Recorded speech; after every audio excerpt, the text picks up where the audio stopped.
Ashtu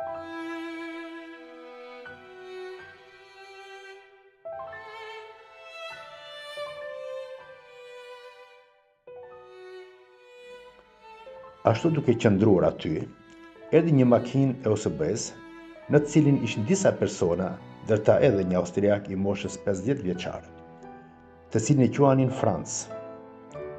Dukej se ishte një person me përvojë në këso situata, kishte qenë përgjegjës i ekipit të vet.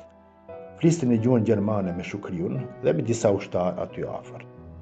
Ju afrova duke përshëndetur në gjuhën angleze dhe filluam të bisedojmë. Arma e njërit nga ushtarët që ishte aty kishte qenë disi e vjetruar dhe as nuk kishte rrip për ta mbajtur në supe, por kishte në vend të rripit një kanop. Kjo i ra në sin Francit. Ashtu kurioz, ai filloi të na provokoj, duke na thënë se a jeni në vetdije se çfarë jeni duke bërë.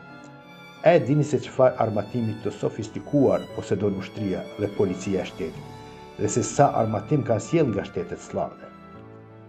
Na thoshte se kanë për të na shkatëruar për disa orë. Thoshte se çfarë ju mund të bëni me këtë pushkë, duke aluduar në pushkën pa rrip të ushtarit që ishte pranë. E dëgjoja që fliste sikur të ishte një profet, që parashikonte të armën tonë dhe sikur kishte për mision të na demoralizojë.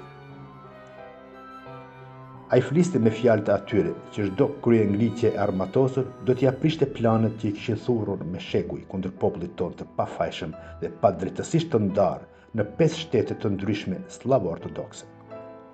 Sikur bashkimi ynë do t'ia harxhoj ajrin dhe ujin e do të mbesnin të përpolitur sikur peshku në zallë. I shkreti kishte harruar se shqiptarët në Maqedoni gjatë tërë periudhës pas pavarësimit të Maqedonisë ishin anashkaluar sikur të mos ishin autoktonë. Të gjitha raportet e partive politike dhe organizatave jo qeveritare që ishin dhënë Europës thuajse nuk ishin përfilluar fare.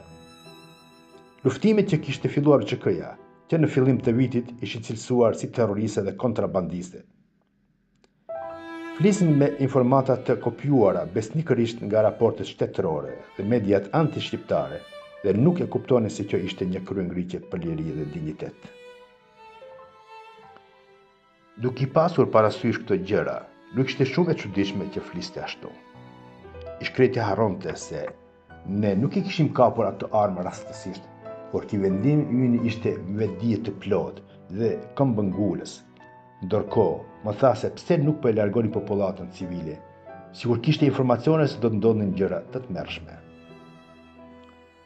Unë e pritë derisa mbaroi tërë bisedën dhe më në fund ia parashtrova një pyetje.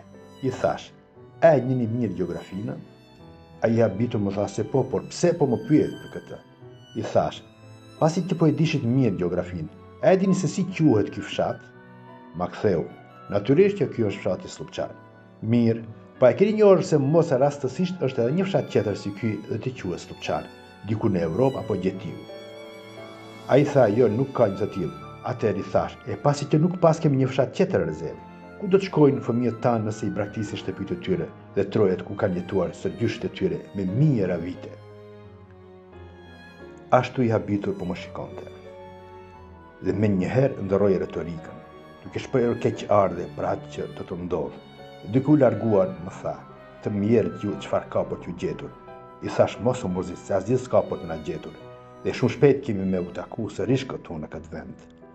Ta them të drejtën, edhe unë nuk isha shumë i sigurt për atë që isha duke a thënë, por isha i detyruar që mos ta krijoj bindjen se ne jemi të pavendosur dhe pa moral të lartë luftarak. Pas u hyri në makinën e tij Forestrad, me shpejtësi u largua sikur po ikte nga një tërmet i fuqishëm që po godet zonën e lirë që e kishte shpallur një ditë më parë UÇK-ja. Unë isha në dilemë se si ka mundësi një zyrtar i një organizate siç është OSB-ja të më provokonte në atë mas. Vallë, kishte për qëllim vetëm sa për të provuar vendosmërinë tonë, apo vërtet ashtu mendonte? Sidoqoftë, ato ishin momente të heshtjes para tufanit, dhe ne kishim nevojë më shumë për kurajo sa për një dekorim të atill. E mira ishte se ushtarët qerë nuk arritën ta kuptonin bisedën që zhvilluam me Francin, sepse ndoshta edhe do të ishin dëshpëruar sadopak.